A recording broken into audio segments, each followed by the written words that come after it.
What's up, you guys? I'm here with a new video today. I'm here to bring you guys my barrier statue anti-meta you cannot play Yu-Gi-Oh deck profile.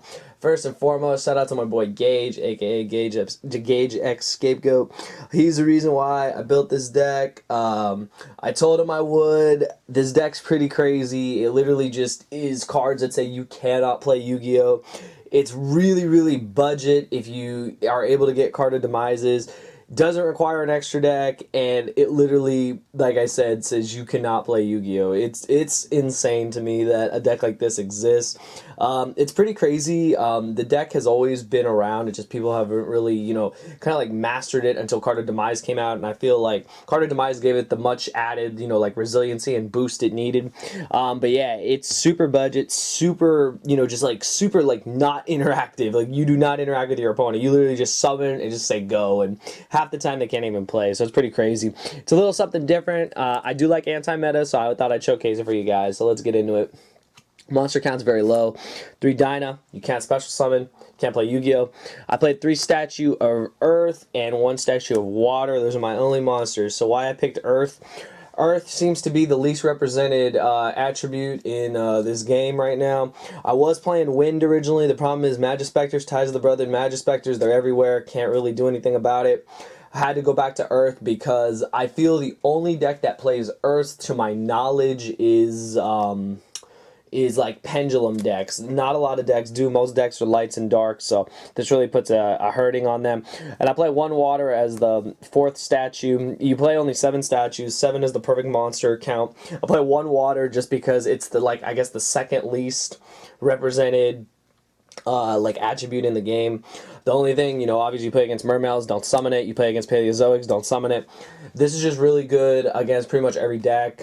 Has such an easy Blue Eyes matchup. I mean, it's pretty crazy. But yeah, she just played these 7 monsters. Very, very simple. They're just stun monsters. They say you can't play Yu-Gi-Oh! So that's it for the monsters. For the spells, we played 3 Card of Demise, of course, and 3 Duality. Consistency cards. You just want to get to your traps. You want to get to your statue. You just want to win the game.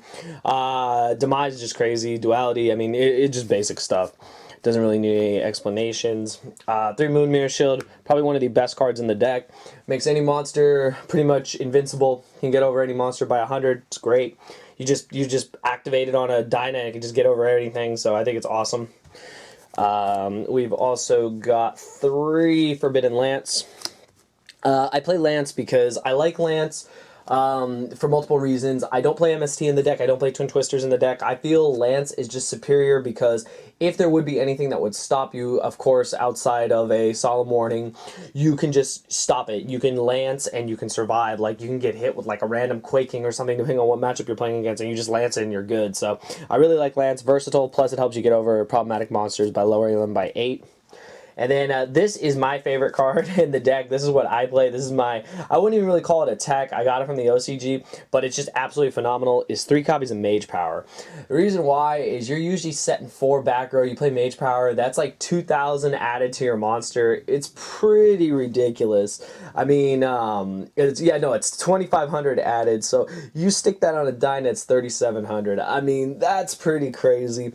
I think this card is just great. You don't have to play it if you don't want to, but I highly suggest you try it out. I love this card. This card is just insane. It just wins so many games because your monsters get huge. So yeah, triple Mage Power goes with all the back rows. And then for the 1-ofs, I just play 1 Raigeki, board wipe, and 1 Upstart to keep the deck 39.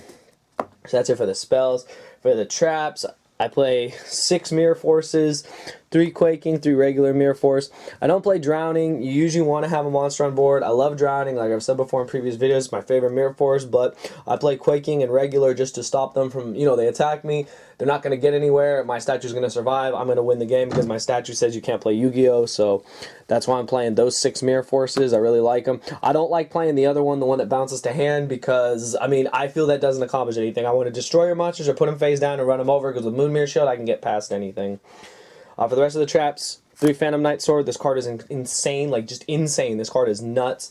Plus 800, if the monster would die, you save it. I mean, your monsters just get huge. You have that plus Mage Power plus like 3 sets. I mean, it's just ridiculous how big your monsters can get. So I think that card is just absolutely phenomenal. It was a great anti-meta card that came out to help the deck.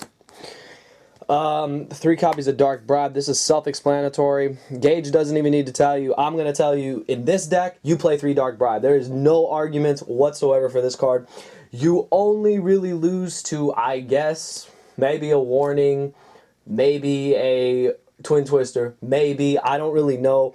All I know is Dark Bribe just can solve any problem. Their draw is irrelevant in this deck because you're saying the entire game you cannot play Yu-Gi-Oh! If you cannot play Yu-Gi-Oh! You are not going to draw an out to what I already have on the board. So I feel Dark Bribe is absolutely staple at 3 in this deck. I'm not even going to argue for that. 2 copies of Phantom Knight Wings. Another good card, saves your monsters, gives them a permanent 500. I really like this card. And then the last one of is just 1 Warning, 1 Emptiness, because they're good cards. So that's it, you guys. Very short profile, barrier statues, very cheap deck. I mean, if you look at it, you guys know me, I never get high rarity stuff, so a lot of this stuff is just commons. These are just rares, commons. This is, I don't know how much this is, but it's not much. It's been reprinted, so Quaking is just a good card. I feel Quaking is just the better Mirror Force, honestly. But I mean, all this stuff is pretty much, you know, just very budget. I have 1 rare and 2 common Mage Powers because I'm weird like that. Lances are common, Moon Mirrors are rare, Dualities, there's like 50 million rarities of them. Demise is the only thing. I think they're pushing 20s right now, but in all honesty, if you only have to invest 60 bucks into a deck, that's not bad.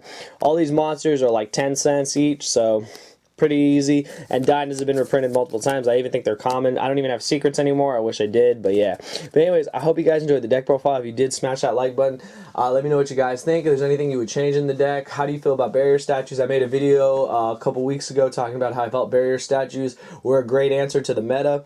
And yeah, that's why I built them. I feel that they're really good. They have decent matchups across the board. They don't really lose hard to anything. You just really, it's very simple. You summon a statue, you set your back row, you say go, and you just, if anything gets in your way, you stop it. And that's how you play the decks. Yeah. Anyways, I hope you guys enjoyed it. Leave a like, and I'll see you guys in the next video. Thank you for watching.